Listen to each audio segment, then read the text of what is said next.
Hi everyone, कैसे हैं आप सब। होप आप सब बहुत अच्छे होंगे। आज की क्लास के अंदर हमें स्टार्ट करना है लेबर कॉस्टिंग। हमारा सेकंड क्लास है फास्ट ट्रैक की, जिसमें हम आज टोटल अर्निंग के बारे में और वेज पेमेंट के बारे में सीखेंगे। तो टोटल अर्निंग कैसे निकाली जाती है। अगर मैं लेबर चैप्टर की बात करूं तो टोटल अर्निंग का मतलब है नॉर्मल वेजेस प्लस इंसेंटिव या बोनस। तो कंपनी आपकी टोटल अर्निंग में दो भागों में बांटती है। कंपनी कहती है कि देखो, हम तो एक जो नॉर्मल वेजेस आपको दे रहे हैं वो तो देंगे देंगे, पर अगर आप अच्छा काम करते हो तो उस अच्छे काम के बदले में हम आपको इंसेंटिव या बोनस भी दिया करेंगे।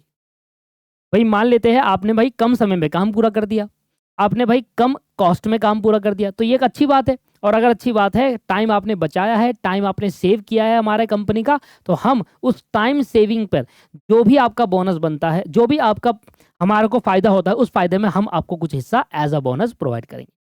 तो ध्यान रखना, लेबर कॉस्टिंग के अंदर टोटल अर्निंग निकालने का तरीका है नॉर्मल वेजेस, जो वेजेस जिस तरीके से मिलता था वो, प्लस इंसेंटिव्स। तो आज की क्लास में दोनों पार्ट कवर करना है हमारे को। पहले तो हम देखते हैं कि नॉर्मल वेजेस कैसे निकालते हैं।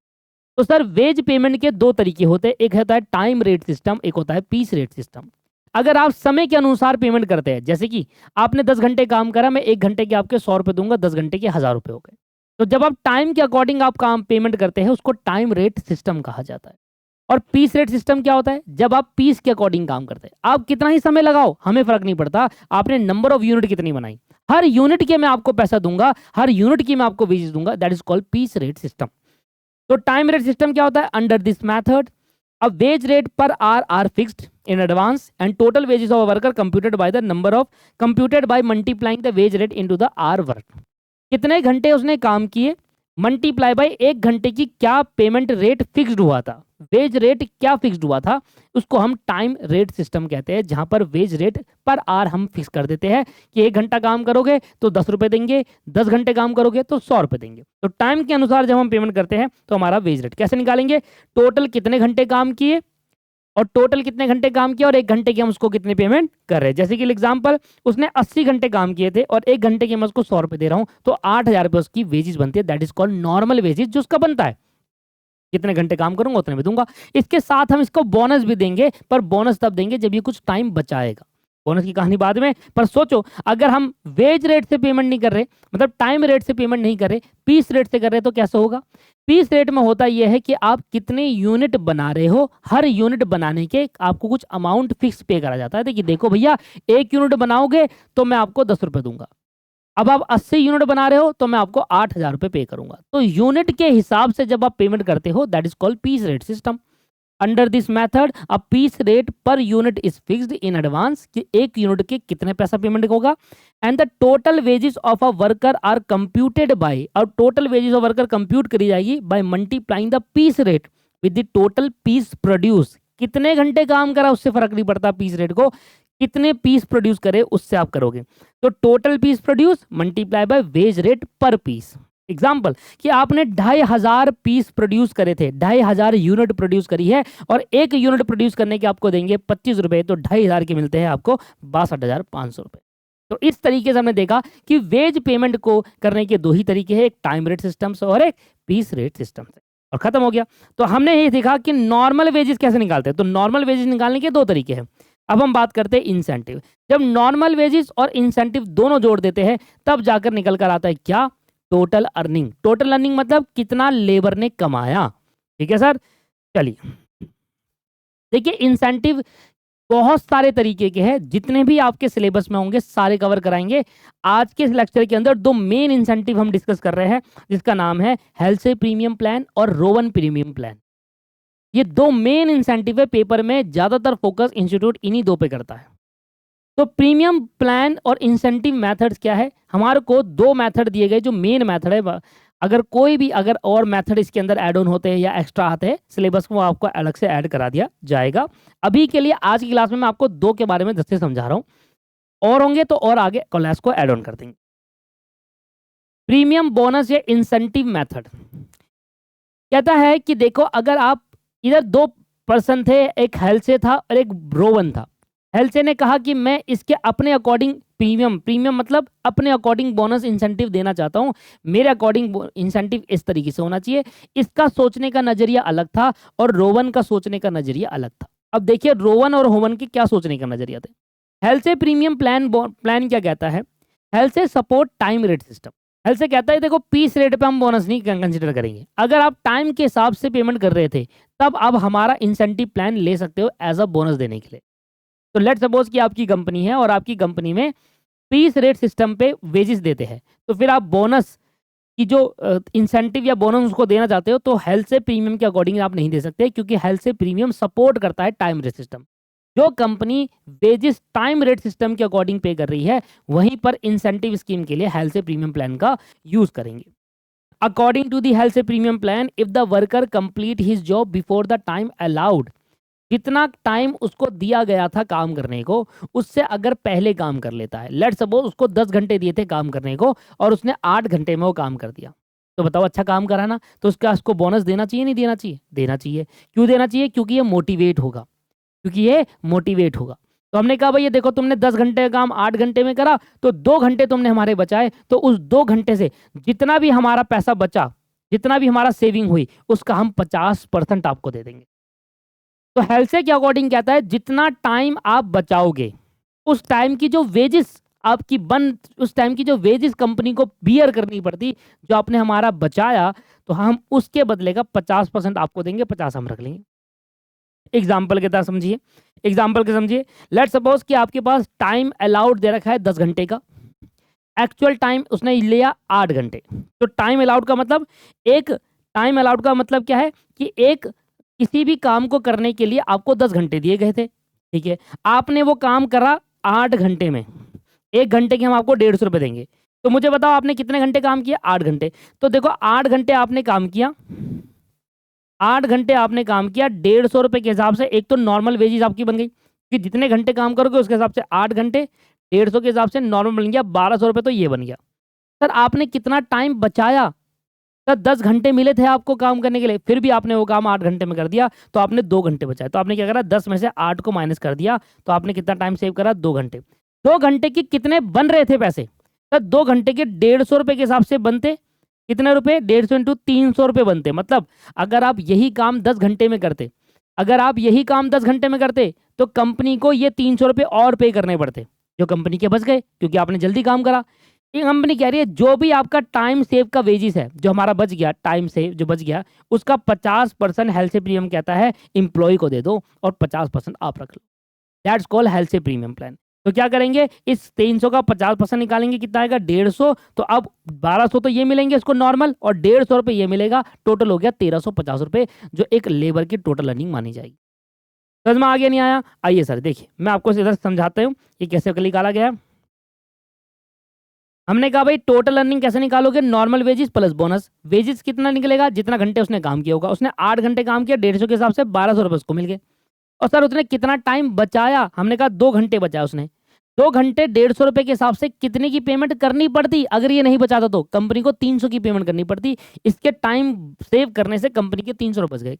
हेल्थ से कहता है जितने कंपनी के बचे उसका 50% लेबर को दो जिसने टाइम बचाया, दैट्स कॉल्ड बोनस। दोनों को जोड़ देंगे 1350 रुपये।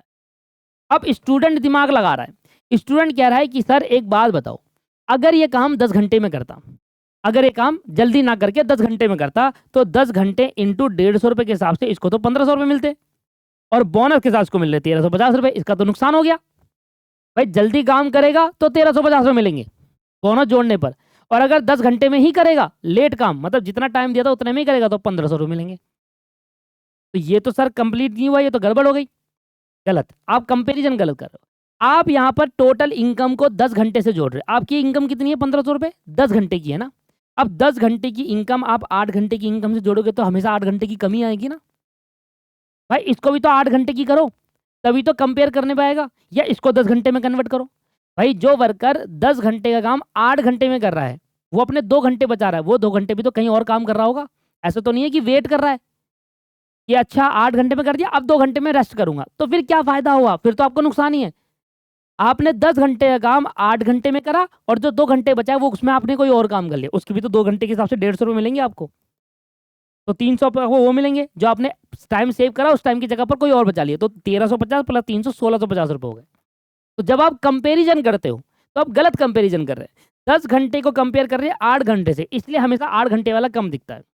अगर आप 10 घंटे का कंपेरिजन 10 घंटे से करें, 10 और 2 कितना हो गए, तो 8 और 2 10, तो 8 घंटे की पेमेंट दे रहे 1350 रुपये, और 2 घंटे एक्स्ट्रा जो उसने कहीं और काम किया होगा उसके 300 रुपये, तो आ गया 1650 रुपये। अब देखो 10 घंटे की पेमेंट 1650 है, वहाँ 1500, तो जो भी इसको एक्स्ट्रा बेनिफिट हुआ वो यही 150 का हुआ है। 1500 और 1650 में जो एक्स्ट्रा फर्क है वो 150 रुपये है। टाइम सेव कैसे निकाला, जितना टाइम अलाउड करता है 10 घंटे, उसमें से 8 घंटे आ जाएगा 2 घंटे। लो, ये कहता है हेल्थ से प्रीमियम प्लान। हेल्थ से प्रीमियम प्लान कहता है जितना भी आपने टाइम बचाया है उसका 50% आप बोनस दे दीजिए। सिंपल सा टॉपिक क्लियर हो गया है। रोवन कहता है सर ये गलत बात है, 50% नहीं, 50% तो सीधे सीधे कहानी है, वो जितना जितना बचाएगा कंपनी को उतना उतना 50% का फायदा हो रहा है। भैया 50% से थोड़ा ज़्यादा मिलना चाहिए। तो रोवन ने कहा कि देखो हमारे तरीके से करो, 50% से थोड़ा ज़्यादा मिलना चाहिए। और हमने कहा 50% से कितना ज़्यादा मिलना चाहिए, कह रहा भैया देखो हम रेशियो निकालेंगे, एक रेशियो बनाएंगे टाइम सेव्ड और टाइम अलाउड और टाइम टेकन की रेशियो। मतलब हमने कहा जो 50% आपका था ना, जैसे आपने क्या करा था, टाइम जो सेव करा, जैसे कि 2 घंटे आपने बचाए, ठीक है, कितने के हिसाब से मिल रहा था, 150 के हिसाब से, तो इसका 50% ले रहे थे ना रोवन में। 2 घंटे मैंने टाइम सेव करा, यस, कितने के हिसाब से, 150 रुपये के हिसाब से 300 बन रहे थे, उसका 50% रोवन में पे कर रहे थे वेजेस इंसेंटिव। ये कह रहा है भाई 50% ना लेकर अब इसकी रेशियो में आप बोनस देंगे, टाइम टेकन अपॉन में टाइम अलाउड। अब टाइम टेकन कितना जरा बताओ, कितने घंटे लिए उसने, 8 घंटे, और कितने दिया था उसको, 10 घंटे।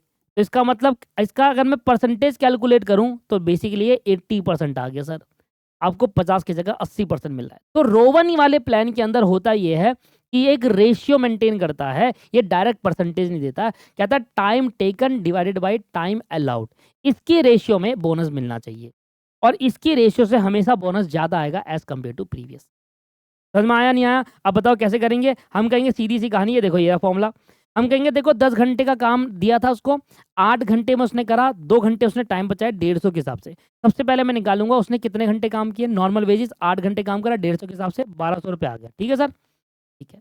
अब मैं कहूँगा देखो 2 घंटे उसने टाइम बचाए, 150 के हिसाब से पे करूंगा तो 300 रुपये करने पड़ते। रोवन कहता है 50% दे दो, ये कह रहा है 50 नहीं, टाइम टेकन अपॉन में टाइम अलाउड की रेशियो में देना। टाइम टेकन है 8 घंटे, टाइम अलाउड है 10 घंटे, इसकी रेशियो बन गई 8/10, इसकी रेशियो बांटेंगे तो 240 आ गया। पहले रोवन के उसमें आ रहा था 150, अब आ गया 240, दोनों को जोड़ेंगे तो क्या आएगा 1440। रोवन के हिसाब से इसको इंसेंटिव बन रहा है, इसका 8 घंटे की पेमेंट बन रही है 1440 रुपये, उसमें बन रही थी 1350 रुपये, यहाँ बन रही है 1440, क्योंकि यहाँ पर इंसेंटिव ज़्यादा दिया जा रहा है। ये कहता है रोवन प्लान कि देखो आप डायरेक्ट परसेंटेज मत दो, रेशियो में दो, अकॉर्डिंगली वो बढ़ता घटता रहेगा, अकॉर्डिंगली वो बढ़ता घटता रहेगा। लेट सपोज कि अगर इसने 10 घंटे काम 8 घंटे की जगह 9 घंटे में किया होता, 9 घंटे में किया होता, तो आप कहोगे सर 9 घंटे, तो यहाँ पर 9 डिवाइड बाय, आप एक और चीज़ बताता हूँ जो स्टूडेंट को डाउट आती है, जो हम क्लास में फेस करते हैं। भाई 10 घंटे का काम अगर आपने 9 घंटे में करा हो तो कितना टाइम बचाओगे, 1 घंटा, तो आप कहोगे 9 डिवाइड बाय 10, ये तो 90% हो गया। तो स्टूडेंट के काफ़ी डाउट आ जाते हैं, कहता है कि सर अगर वो 9 घंटे का काम 10 घंटे का काम 8 की जगह 9 घंटे में करा तो इससे तो 90% कमा लेगा वो, 90% उसको बोनस मिल जाएगा। पर 90% मिलेगा सही, पर किस अमाउंट का ये भी देखना है। वहां मिल रहा था 2 घंटे बचा रहा था 150 के हिसाब से, अब वो 9 घंटे काम करेगा तो 1 ही घंटे बचाए 150 रुपये के हिसाब से, तो यहाँ आया 150 रुपये, वहाँ आया 300 रुपये, तो वहाँ 300 का 80% है और यहाँ 150 का 90%। मतलब जितना आप कम समय बचाओगे उतना आपका बोनस भी कम होगा, भले ही परसेंटेज आपकी बढ़ जा रही है, कम समय बचाने पर परसेंटेज भले ही 90% होगी, पर वो 90% कम अमाउंट का होगा। क्लियर हुआ या नहीं हुआ? तो ये भी एक डाउट हम फेस करते हैं क्लास के अंदर, जो स्टूडेंट के दिमाग में आता है और जो मैंने फास्ट ट्रैक के अंदर आपसे डिस्कस कर लिया है कि हाँ भाई ऐसा भी सोचते हैं स्टूडेंट कि भैया अच्छा यार 10 घंटे में अगर 9 करे तो ये तो 90% बन रहा है, पर अगर 90% बन रहा है तो वहाँ पर 1 घंटा बचा रहा है ना, तो 1 घंटे के 150 रुपये, वहाँ 2 घंटे के 300 रुपये बन रहे थे। 300 का वहाँ से निकाला था, 150 का 90, अगर 150 का 100 भी 80 भी 100 भी निकालेगा तब भी 150 ही आता है, वहाँ 240 रुपये बन गए उसके। बताइए सर समझ में आया नहीं आया? तो इस तरीके चलता है। तो ये आ गया रोवन और ये आ गया हेल्थ से प्रीमियम प्लान। यहाँ तो कोई डाउट है किसी को? तो यहाँ तक आपका कोई भी डाउट नहीं है, यहाँ तक सभी का क्लियर है। चलिए अब आगे बढ़ते हैं और देखते हैं क्या है आगे। मेरे हिसाब से क्वेश्चंस है क्वेश्चंस की प्रैक्टिस कराई थी। पहले मैं आपको सारे कंसेप्ट करा रहा हूँ एंड देन फिर बाद में आपको क्वेश्चन कराऊंगा।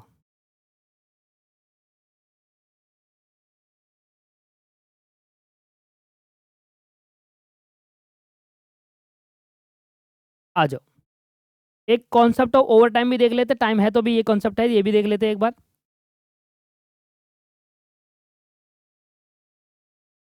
कॉन्सेप्ट ओवर टाइम, इसके बाद जो भी कॉन्सेप्ट रह जाएंगे नेक्स्ट क्लास में डिस्कस कर लेंगे, पहले कुछ क्वेश्चन की प्रैक्टिस भी करेंगे।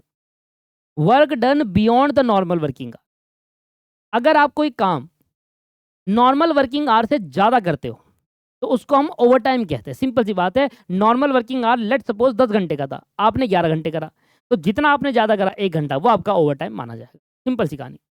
The wages paid for or beyond the normal working hour, आप वो जो एक्स्ट्रा 1 घंटे की पेमेंट कर रहे हो ना, उसको ओवर टाइम वेजेस कहा जाएगा। 10 घंटे आपको नॉर्मल वर्किंग आवर था, आपने 10 घंटे की जो पेमेंट करोगे, 10 घंटे काम करना है, 10 घंटे की पेमेंट करोगे, उसको बोलते हैं नॉर्मल वेजेस। आपने 10 की जगह 11 घंटे नहीं 12 घंटे काम किए, तो जो एक्स्ट्रा 2 घंटे आपने काम किया उसकी जो वेजेस पे करोगे वो एक तो डबल रेट से होनी चाहिए पे। लेट सपोज कि आपको 1 घंटे के 150 मिल रहे हैं, तो उस एक्स्ट्रा 2 घंटे के मिलेंगे 300 रुपए के हिसाब से। और जो एक्स्ट्रा 2 घंटे की आप पेमेंट करोगे ओवर टाइम की, उसको ओवर टाइम वेजेस कहा जाएगा। तो ओवर टाइम का मतलब है नॉर्मल से कितना एक्स्ट्रा काम किया। मैंने 10 घंटे काम था, मैंने 12 घंटे काम किया, तो 2 घंटे ओवर टाइम। इस 2 घंटे की जो वेजेस देंगे ओवर टाइम प्रीमियम या ओवर टाइम वेजेस। इस 2 घंटे की जो वेजेस दी जाएगी नॉर्मल से डबल रेट से दिया जाएगा। नॉर्मल में 150 के पर आवर से दे रहे हैं, तो उसमें 300 के हिसाब से दी। कौन clear? If the factory act is not applicable to an employer, अगर किसी एम्प्लॉयर पर फैक्ट्री एक्ट एप्लीकेबल नहीं होता, the overtime wages are paid as per the agreement between the employer and employee. अब देखिए फैक्ट्री एक्ट 1948 कहता है कि जिस एम्प्लॉयर के ऊपर फैक्ट्री एक्ट एप्लीकेबल हो गया तो वहां तो आपको डबल रेट से पेमेंट करनी है। पर फैक्ट्री एक्ट की डेफिनेशन में कहीं कहीं जगह पर ऐसा है कि किसी किसी कंपनी के अंदर फैक्ट्री एक्ट नहीं लगता, एप्लीकेबल नहीं है। लॉ पढ़ते हो तो पता होता है ना कि किस किस जगह पर एप्लीकेबल है, एप्लीकेबिलिटी ऑफ दिस एक्शन क्या होता है ना। तो वहां पर फैक्ट्री एक्ट अप्लाई नहीं हो रहा अगर किसी एम्प्लॉयर के ऊपर, किसी कंपनी में अगर फैक्ट्री एक्ट अप्लाई नहीं हो रहा, तो ऐसे केस के अंदर डबल रेट वाला सिस्टम तो नहीं लगेगा, क्योंकि डबल रेट वाला सिस्टम ओवर टाइम का फैक्ट्री एक्ट में लिखा हुआ है। अब जब फैक्ट्री एक्ट ही नहीं लग रहा तो डबल रेट वाला सिस्टम ही नहीं चलेगा। तो कह रहा है किसी फैक्ट्री के अंदर अगर डबल रेट फैक्ट्री किसी फैक्ट्री के अंदर अगर फैक्ट्री एक्ट 1948 अप्लाई नहीं होता है, तो ऐसे केस के अंदर एम्प्लॉयर और एम्प्लॉय के बीच में जो एग्रीमेंट बनेगा, एग्रीमेंट बनते टाइम जो ओवर टाइम का रेट डिसाइड हुआ होगा उस रेट से पेमेंट होगी। अगर वहां लिखा है सिंगल रेट से पेमेंट करनी है तो सिंगल से, 1.5 गुना से करनी है 1.5 गुना, 2 गुना से करना है 2 गुना, वही माना जाएगा। फैक्ट्री एक्ट का कोई भी प्रोविजन यहाँ पर एप्लीकेबल नहीं माना जाएगा। फैक्ट्री एक्ट में लिखा है डबल रेट से करनी है, फैक्ट्री एक्ट अप्लाई होगा तो सीधे सीधे डबल से करनी पड़ेगी, पर अप्लाई ही नहीं हुआ तो फिर जो एग्रीमेंट में डिसाइड हुआ उस रेट से पेमेंट करनी पड़ेगी। समझ में आगे नहीं आ गया? In India overtime wages is paid according to the factory act 1948 that is called double the wage rate. ये हो गया। As per the factory act a worker work in a factory more than 9 hour in a day और more than 48 hour in a week. तो अगर कोई worker factory के अंदर 9 घंटे से ज़्यादा काम करता है या हफ्ते में 48 घंटे से ज़्यादा काम करता है, तो हम उसको ओवर टाइम कहेंगे कि अगर उसने 9 घंटे से ज़्यादा काम करा तो ओवर टाइम कहा जाएगा। ये फैक्ट्री एक्ट के अनुसार है। पर क्वेश्चन के अंदर कहता है कि नॉर्मल वर्किंग टाइम 10 घंटे का है, तो फिर हम वही लेंगे। हम कोई कौन सा कानून पढ़ रहे हैं यहाँ पर? नहीं नहीं नहीं, अरे ऐसे कैसे 10 घंटे हो जाएगा, क्वेश्चन गलत है। फैक्ट्री एक्ट के अनुसार तो 9 घंटे होना चाहिए था, 10 घंटे कैसे आ गया? तो वहां पर हम बहस नहीं कर सकते सर। अगर वो क्वेश्चन में कह रहा है कि नॉर्मल वर्किंग आवर हमारा 10 घंटे है तो 10 घंटे मानो, उसके हिसाब से क्वेश्चन को आंसर देकर आओ। वहां पर लड़ना नहीं है कि एज पर फैक्ट्री एक्ट 9 घंटे लिखा हुआ है, तुमने 10 घंटे कैसे दिया है क्वेश्चन के अंदर ना। मैं एक जनरल नॉलेज के लिए बता रहा हूं कि फैक्ट्री एक्ट के अनुसार 9 घंटे से ज्यादा काम करोगे तो ओवर टाइम माना जाएगा एक दिन में, और 48 घंटे एक हफ्ते में ज्यादा काम करोगे तो ओवर टाइम माना जाएगा एक हफ्ते में 48, जिसमें डबल रेट से पेमेंट की जाएगी। ये तो मैंने आपको थोड़ा बहुत जो मैंने आपको पढ़ाया वो है। अब यहाँ पर मेन आता है ट्रीटमेंट, करना क्या है। मेन आता है ट्रीटमेंट, और ये ट्रीटमेंट आपको समझाऊंगा पर क्वेश्चन से आपको अच्छे से समझ में आएगा जब हम क्वेश्चन करेंगे।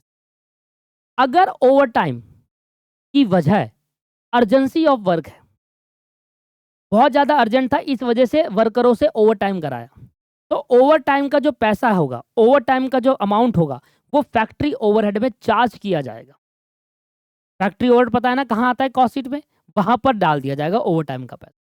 अगर ओवर टाइम कराने की वजह अर्जेंसी ऑफ वर्क है, तो ओवर टाइम का जो भी अमाउंट बनता है, जो भी कॉस्ट आएगा, जो भी प्रीमियम होगा, वो फैक्ट्री ओवरहेड में चार्ज किया जाएगा और प्रोडक्ट की कॉस्ट में चार्ज करके as an factory overhead customer से चार्ज कर लिया। अगर ओवर टाइम जो है वो कस्टमर की रिक्वेस्ट पे किया जाए, अगर ओवर टाइम कस्टमर की रिक्वेस्ट पे करा, तब तो डायरेक्ट ओवर टाइम का जो भी पैसा होगा कस्टमर से चार्ज कर लिया जाएगा। चार्ज टू दी जॉब का मतलब है जो कस्टमर ने हमें काम दिया है उस काम में हम ऐड कर देंगे वो ओवर टाइम का पैसा और कस्टमर से ले लेंगे। ठीक है जी, सिंपल सिंपल कहानी है। अगर overtime done due to lack of capacity, ये इंपॉर्टेंट है। अगर लैक ऑफ कैपेसिटी की वजह से as a general policy of the company shortage of worker, मतलब कंपनी की जनरल पॉलिसी ये रहता है कि कभी कोई वर्कर छुट्टी ले लेता है या कभी कोई वर्कर आता नहीं है, कहीं चले जाता है, इमरजेंसी में कहीं छुट्टी ली है वो बात अलग है, पर अगर उसने अर्जेंटली छुट्टी ले ली तो ऐसे केस के अंदर उनका वर्कर उस वर्कर का काम कौन करेगा? तो ये जनरल पॉलिसी है कंपनी की। अगर कोई वर्कर छुट्टी ले लेता है और हमारे वर्कर की शॉर्टेज हो जाती है तो ऐसे केस के अंदर हमने ओवर टाइम करवाया हो जिससे वो रिकवर हो सके चीज़ें, है ना, कि जो उसका काम है वो दूसरे वर्कर से करवा लिया, ओवर टाइम करिए। तो अगर ऐसा कोई केस है कि ओवर टाइम करने की वजह लैक ऑफ कैपेसिटी है, शॉर्टेज ऑफ वर्कर है, तो एक जनरल पॉलिसी है कंपनी की, जब भी वर्कर की शॉर्टेज रहेगी बाकी वर्कर को ओवर टाइम करना पड़ेगा। तो ऐसे केस के अंदर ओवर टाइम को आपको चार्ज करना पड़ेगा, इंप्लॉय कॉस्ट में, फैक्ट्री ओवरहेड में नहीं जाएगा वो। तो आप डायरेक्ट कॉस्ट मानेंगे उसको, इंप्लॉय कॉस्ट। तो इंप्लॉय कॉस्ट के अंदर ओवर टाइम खर्चा चार्ज कर देंगे अगर वो शॉर्टेज ऑफ वर्कर या कैपेसिटी के लैक की वजह से। बहुत इंपॉर्टेंट है ये, जो आपको लग रहा है ना कि ऐसी है, नॉर्मल है, बहुत इंपॉर्टेंट है। एमसीक्यू पूछ लेता है कि over time urgency of work की वजह से, तो बताओ कहाँ जाएगा? इंप्लॉय कॉस्ट में जाएगा, फैक्ट्री ओवर में जाएगा, कॉस्टिंग पेल में जाएगा, directly charge to the job जाएगा, फैक्ट्री ओवर में जाएगा। ऐसे करके एमसीक्यू बन जाते हैं इधर। अगर ओवर टाइम करा जा रहा है ड्यू टू एबनॉर्मल सिचुएशन, कोई भी एबनॉर्मल सिचुएशन की वजह से अगर आपका कोई ओवर टाइम किया तो एबनॉर्मल रीजन की वजह से जो भी आपकी कॉस्ट आती है वो आपके कॉस्टिंग पीएल में ट्रांसफर किया जाता है, कस्टमर पर उसका बर्डन शिफ्ट नहीं होता। ये तो हम सदियों से पढ़ते हुए आ रहे हैं। Last but not the least, when overtime is done due to meet the requirement of production. Overtime is done due to meet the requirement of production.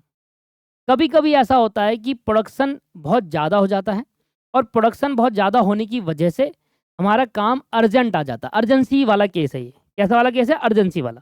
भाई प्रोडक्शन की रिक्वायरमेंट ज़्यादा आ गई। नॉर्मली प्रोडक्शन की requirement रहती है 10,000 unit की, ठीक है जी। इस बार आज के दिन में प्रोडक्शन ज़्यादा यूनिट का आ गया, तो अब ये वर्क अर्जेंसी है, इसको देना पड़ेगा। तो जो अर्जेंसी ऑफ वर्क में हमने ट्रीटमेंट देखा था कि हम फैक्ट्री ओवर में चार्ज करेंगे, वही ट्रीटमेंट इसका भी रहेगा, फैक्ट्री ओवर में चार्ज किया जाएगा। तो बताओ मुझे सर, 3-4 चीज़ें मैंने आपको बताई। अगर अर्जेंसी ऑफ वर्क है या प्रोडक्शन रिक्वायरमेंट को मीट करना है तो ओवर टाइम का पैसा कहाँ भेजा जाएगा? फैक्ट्री ओवरहेड में भेजा जाएगा। दूसरा मैंने बताया कस्टमर की रिक्वेस्ट पर अगर आप ओवर टाइम करवा रहे हो तो डायरेक्टली कस्टमर की जॉब पर उसको चार्ज कर देना और कस्टमर से चार्ज कर लेना। तीसरा मैंने आपको बताया कि अगर कंपनी की जनरल पॉलिसी है लैक ऑफ कैपेसिटी और शॉर्टेज ऑफ वर्कर की वजह से आप ओवर टाइम करा रहे हो तो उसको डायरेक्टली इंप्लॉय कॉस्ट में जोड़ देना, डायरेक्ट लेबर कॉस्ट में जोड़ा जाएगा। और अगर एबनॉर्मल रीजन की वजह से ओवर टाइम आ रहा है तो ऐसे केस के अंदर एबनॉर्मल रीजन की वजह से जो भी आएगा उसको कॉस्टिंग पीएल में ट्रांसफर किया जाएगा। तो ये कुछ ट्रीटमेंट है जो आपको ध्यान देनी है ओवर टाइम के केस के अंदर। ये कोई ट्रीटमेंट है जो आपको बहुत अच्छे से समझना है कि ओवर टाइम क्या है। सर ये चीज़ आपको तभी बहुत अच्छे से समझ में आएगी जब इसके यहाँ पर एक क्वेश्चन किया जाएगा। तो आज कोई क्वेश्चन कराने का मूड नहीं है, आज सिर्फ कॉन्सेप्ट क्लियरिटी कराने का ही मूड था। नेक्स्ट क्लास के अंदर मैं सारे कॉन्सेप्ट करा लूँगा। अभी के लिए इस आज की क्लास के अंदर इतने कॉन्सेप्ट इनफ है। इसका मैंने क्वेश्चन भी कराए थे क्लास के अंदर, कोई दिक्कत नहीं है, वो नेक्स्ट क्लास में भी हम डिस्कस कर लेंगे।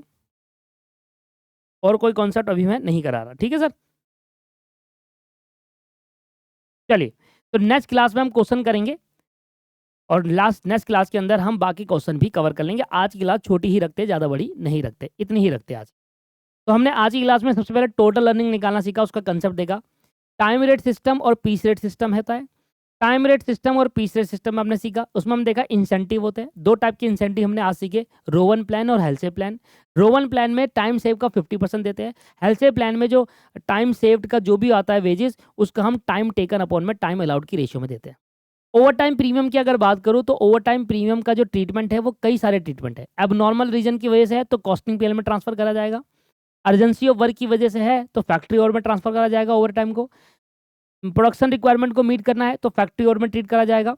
इसके बाद जनरल पॉलिसी कंपनी की शॉर्टेज की वजह से ओवर टाइम कराया है तो फिर डायरेक्टली एम्प्लॉय कॉस्ट पे चार्ज कर देंगे। एंड एक लास्ट और था हमारे पास, नहीं सारी चीज़ कवर कर ली। अब नॉर्मल है तो उसको कॉस्टिंग बिल में ट्रांसफर करेंगे। और अगर कस्टमर की रिक्वायरमेंट पे हमने ओवर टाइम करवाया है तो सीधा कस्टमर से चार्ज किया जाएगा उस जॉब पे जो कस्टमर ने दिया हुआ। ठीक है सर, तो आज के लिए इतना ही। मिलते हैं नेक्स्ट क्लास में क्वेश्चनों के साथ। आज के लिए इतना ही। Have a nice day, bye bye and take care.